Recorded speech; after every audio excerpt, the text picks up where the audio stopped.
Okay, part 2.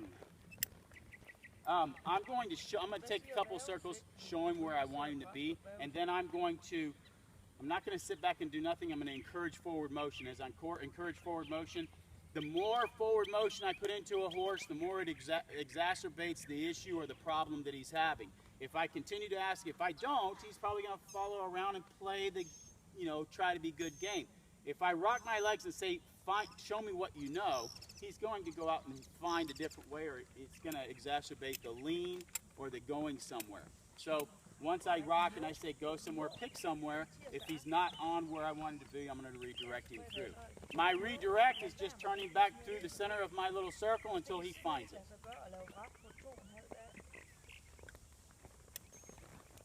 So first couple of circles, I'm going to help him out. And it'll give you an idea of how big I want my circle to be.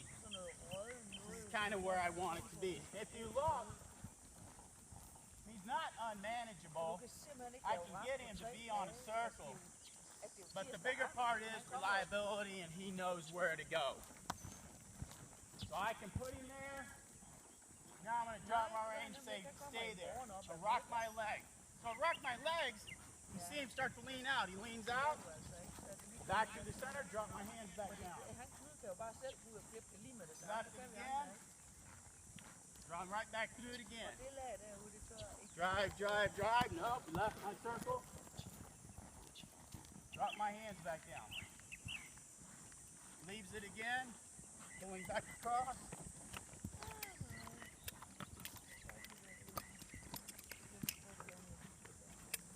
The other thing this does is it gets them to put their butt down and use their butt to drive. Every time I make that corner with him, he's got to use his hind end.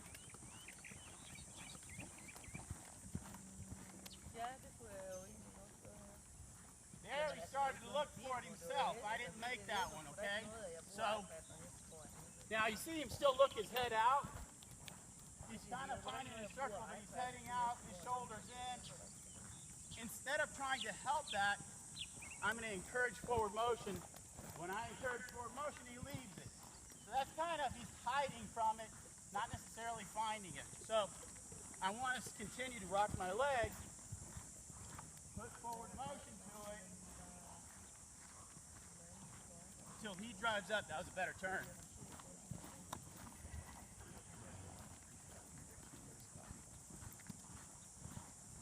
There, that's better. I'm going to drive, drive, drive, my leg drive, my leg drive.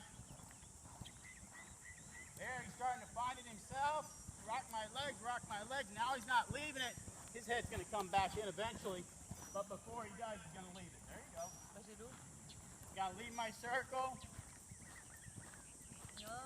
Kind of tried to get on it, but it's not enough.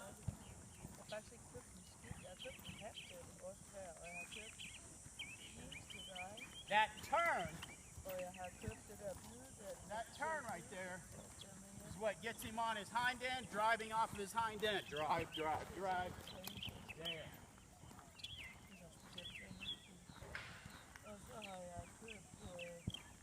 Now, because he knows where he's going, he's trying to find his circle and he's staying on it. At that point, I can manipulate his body and say, there you go. It's like right here. And then I'm just helping the form of the body a little bit, but I'm not having to hold him on task. Okay? I can tell him where he knows where his circle's at. Now I can just take and put his nose where he's supposed to, elevate the shoulder a little bit, and say, good, stay there. Then my horse is going to be able to drop his head, be relaxed, and not me holding and managing him the whole time. Your first couple of times are going to be a lot more manic than that. They're going to be all over the place. He's going to duck, he's going to dive, he's going to flow. But you have to stay on task. You have to, whenever he leaves the circle, you drag him through the center of it. Drop your hand down and make him find it. Whenever he dives into his circle, like you're halfway there, just encourage forward motion so that he doesn't leave it again. Once you can drive your legs, and you don't have to drive hard, but just you're encouraging with forward motion. So drive with your legs, and he drives up underneath himself with his hind end. Shoulders elevate. Whenever his butt's up, the horse can't drop a shoulder and drive from behind. So if he's not driving from behind, he's going to promote dropping the shoulder, head's going to go to the outside. If I can get him to drive up underneath, use his body, he's going to balance his body properly, and then I can kind of help him out a little bit instead of just holding him. It's one thing to hold one, but when we go to a finished reining horse, I can't hold and manage him. I've got to teach, at some point, I've got to get past, this is how you do this, and you're held accountable for it. That's how we teach these horses to go on a loose rein, is by teaching them how to be held accountable. If I put him, it's like teaching a dog to stay. If I take your dog and you teach your dog how to stay, I'm not going to hold him and hold him and hold him and say stay, stay, stay, stay, stay, and never let him go. What's the purpose? Stay means I hold you. It doesn't mean stay. I have to relinquish control and say stay. If he moves, I pick him back up, put him back there and say stay, and then remove it again, right? Same thing is applied to the horse. If I'm going to ask him to stay on a circle, I've loped and said, here's the circle, stay on your circle. I want to say stay and drop my reins.